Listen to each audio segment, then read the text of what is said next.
Avui, equacions amb radicals. Primer pas, tenim dues arrels i per tant hem de fer que una estigui a una banda i l'altra estigui a l'altra. Com ho fem això?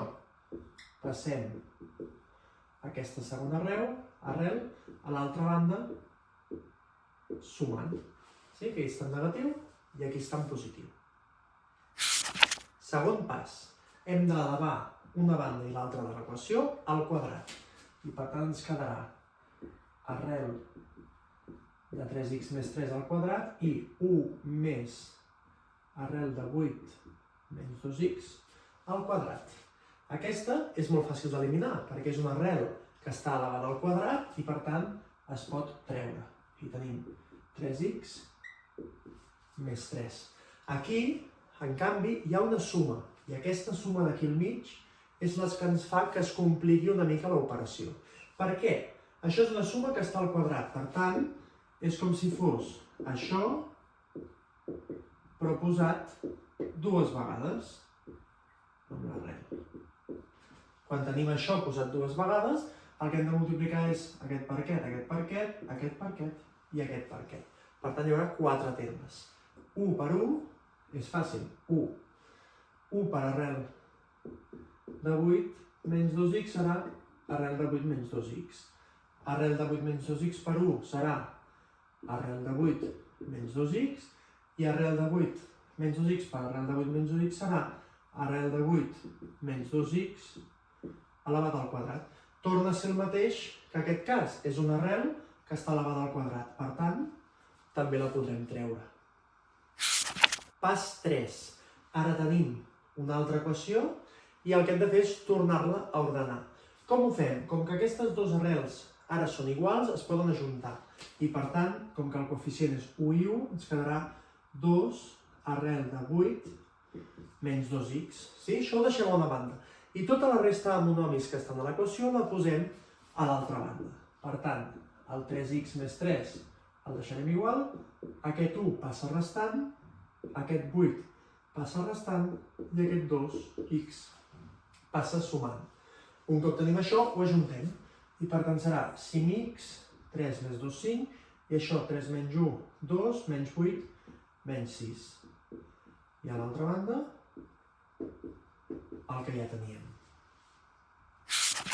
Pas 4. El que hem de fer ara és tornar a elevar una banda i l'altra de l'equació al quadrat, perquè així la segona arrel també s'elimina.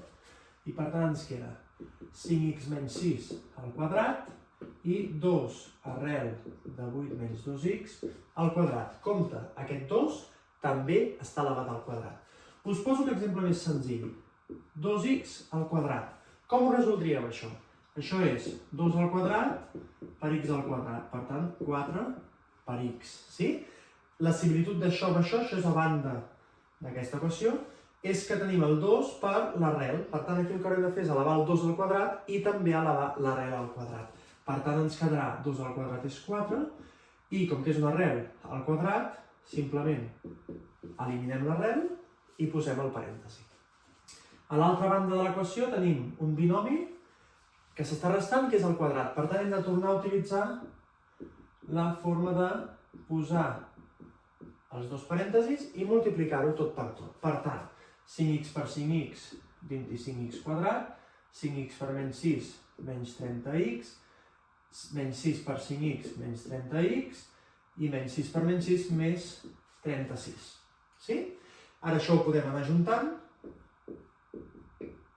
Menys 60x, més 36, i aquest parèntesi resoldre el 4, multiplicar tot. Per tant, 4 per 8 a 32, menys 8x. I aquí tenim ja l'equació. Pas 5. Ara el que hem de fer és ordenar aquesta equació per trobar l'equació de segon grau que ens demana.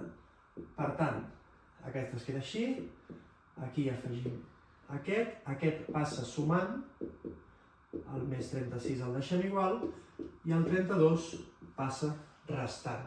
Si ara ho ajuntem, serà 25x quadrat menys 52x més 4 igual a 0. I aquesta és l'equació de segon grau que hem de resoldre.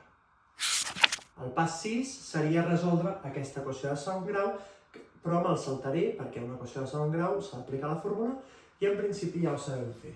Els resultats seran x2 i x 0,8. Què passa aquí? Aquests dos resultats els hem de comprovar i això és el pas 7, l'últim pas.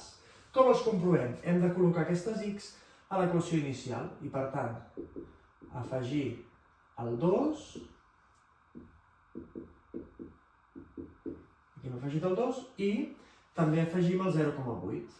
Sí? Farem les dues. 3 per 0,8 més 3 menys 8, 2 per 0,8 i això ha de ser 1. Per tant, ara hem de comprovar que aquestes arrels restin i facin 1. Acabem doncs l'equació. 3 per 2, 6, més 3, 9, per tant, arrel de 9, menys 8 menys 4, que és 4. Arrel de 4 és 1. Per tant, 3 menys 2 igual a 1. Com que sí que es compleix, x igual a 2 serà una de les solucions d'aquesta equació. Comprovem aquesta. 3 per 0,8 és 2,4 més 3. I aquí serà 8 menys 1,6. I això és igual a 1. Aquesta serà l'arrel de 5,4 menys arrel de 6,4. Veiem doncs que aquest és més petit que aquest, per tant això és impossible que doni 1 i per tant aquesta solució no és una solució de l'equació. Si ha quedat algun dubte, no dubteu en deixar un comentari al meu perfil d'Instagram, us el deixo per aquí, resolc tots els dubtes amb un vídeo.